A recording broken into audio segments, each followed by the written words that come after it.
Hello, my name is Rikke Hulgaard. I'm from the Department of Planning, and I have made a challenge proposal on circular public procurement. This challenge addresses how public entities, through their procurement practices, can support a transition to a circular economy.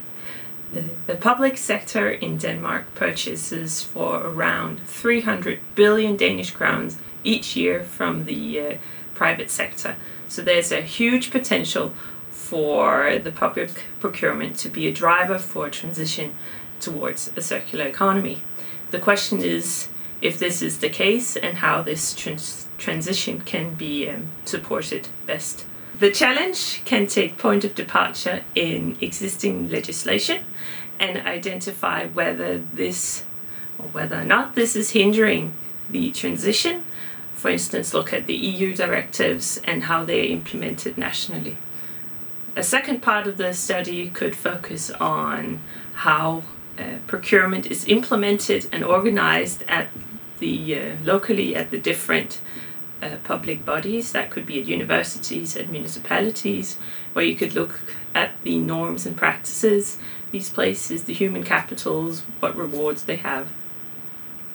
A third part of the project could focus on aspects of moving from a product to a service. For instance, within the furniture sector, where you could look at go from buying tables and chairs for a classroom, you can go for buying learning environments. Or in the textile industry or textile sector, you could buy workwear as a service instead of buying the individual pieces of clothes. A fourth part of the project could identify state-of-the-art and contrast, compare and provide estimates of the value creation that circular public procurement could provide. For instance, that could be environmental, material or energy savings, local job creation, costs. We propose the following 3 problems, but you're free to come up with a problem that you have identified. One could be, what are the challenges of moving from a product to a service, for example, within the furniture or the textile sector? Another question could be how public organizations are capable of ensuring circular public procurement, looking at who are the ones setting up the public tenders and who are the ones that are using the tenders, and are these people educated and have the authority to choose a circular solution.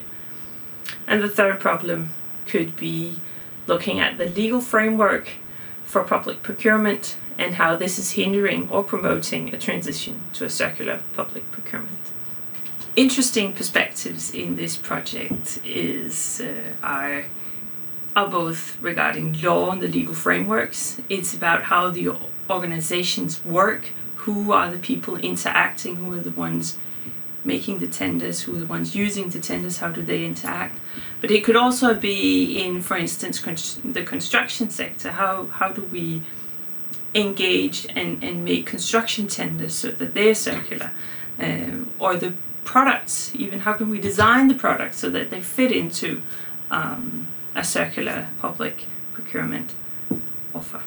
I hope this has caught your attention, and if you have any questions, feel free to contact me on my email or phone. Thank you.